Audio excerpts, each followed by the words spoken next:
about me working with Paul is that we were, for example, we were both of us deeply interested in alchemy. And a lot of Paul's intoxication with elements, let's say, was alchemical to a certain extent. Okay, you can say that the fascination with water goes back to his naval training and that, boats and all of that stuff. But there was something alchemical about it. But we weren't New Agey types, we weren't mystical types. And I mean, God knows there was enough of that about in the 70s. There were so many cults and, crazy people and the beginning of New Age stuff. But we always had this kind of core of being somehow, I don't know if rational is the right word, but, a bit of distance and finding it all quite funny. And, finding everything funny was very, very important. And, really feeling that you could change the conditions of a situation. And, okay, if that's called magic, then fine, we'll call it magic, despite all the unfortunate associations that go with it. We'll call it magic. And yeah, if you can do that, and your other option is to become, I don't know, Damien Hirst, then to me, there's no contest. It's what kind of life you want. And I published an autobiography in Japan last year, and it's a funny thing to do. You write your life, and a lot of it is about the people you worked with, the contacts you made, these incredibly complex networks of overlapping, and the sociality and the richness of it, and it was a choice of that kind of life with all its hardships and its impoverishment and its struggle to be recognized or taken seriously, or the idea of sitting in a mansion and directing people to make work for you.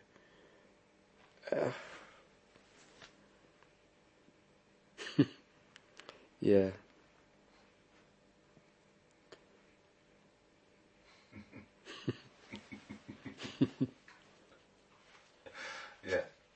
Yeah, one's worth it, isn't it? One's not really, is it? Didn't want to mention any names, but Damien Hirst springs to mind.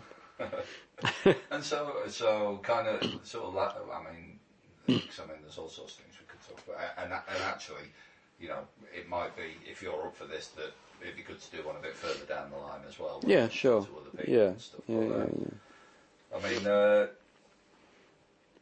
all sorts of things we didn't talk about. We didn't talk about the promenaders, No, actually. we didn't talk about the And Musicians Collective either. Well, oh God, well that's, the LMC, that's an oversight.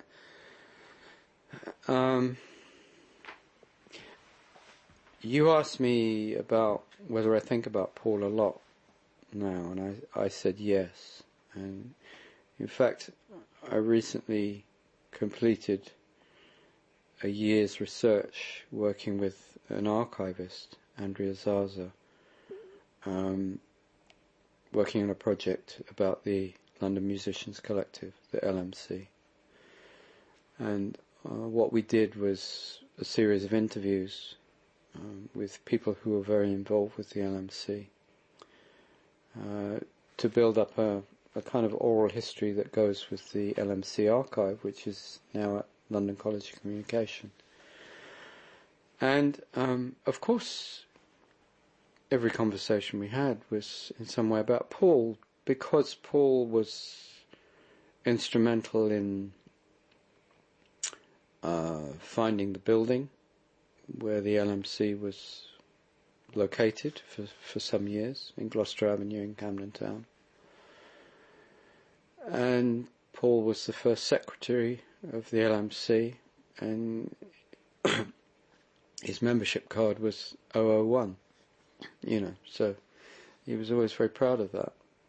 And, despite his chronic dyslexia and his reputation as a hellraiser, he worked as a secretary for many years, writing letters to the Arts Council and all of these different funding bodies and, so on and so forth. And he did it very well.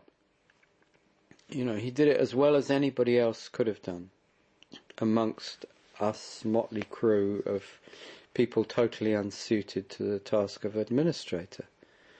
And in a way you would say from his reputation, he would be the least likely person, but in fact he was very good at it. And in a way, if you look back, and now we know that the kind of chaos in which many corporations and we've just seen the collapse of a giant company, and the catastrophe that ensues from that. All of these so-called super professional institutions and organizations, and they're often operated in conditions of chaos. And there we were with no money and no resources and no training and in a way no aptitude, yet doing a pretty good job, and Paul was at the centre of that, Mr. Least Likely to. And without him a lot of things wouldn't have happened at the LMC. And why did he have that need? Why did he need to put himself in a position like that? It's a good question of why he would want to be a secretary, but Paul was a can-do guy. He had this drive, this energy, and if something needed doing, he'd just do it. Paul was most frustrated, I think, when he'd see people sitting around talking about doing something. And that's why he and I came together, because we were both doers. We weren't, sit around and think, oh, I wish we could do that. It's just like, do it.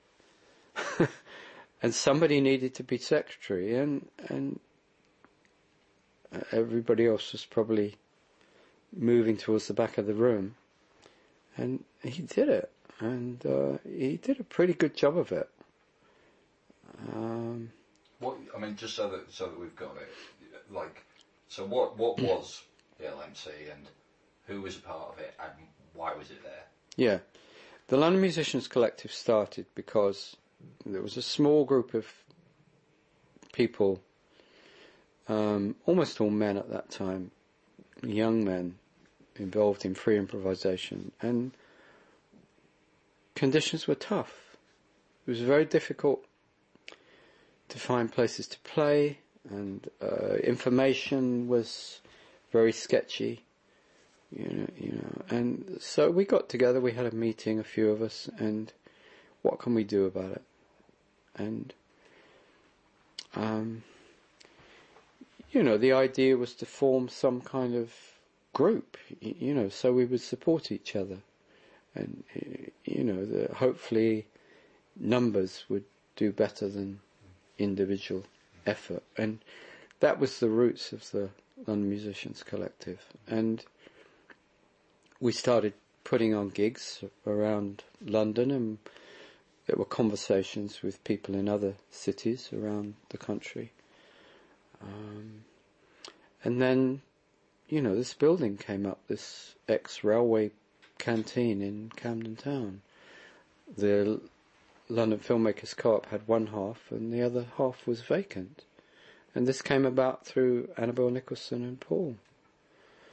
And so we managed to get occupancy of it and start to put on gigs. And, it was a very productive time, because I'm a great believer in having a space in which to do things.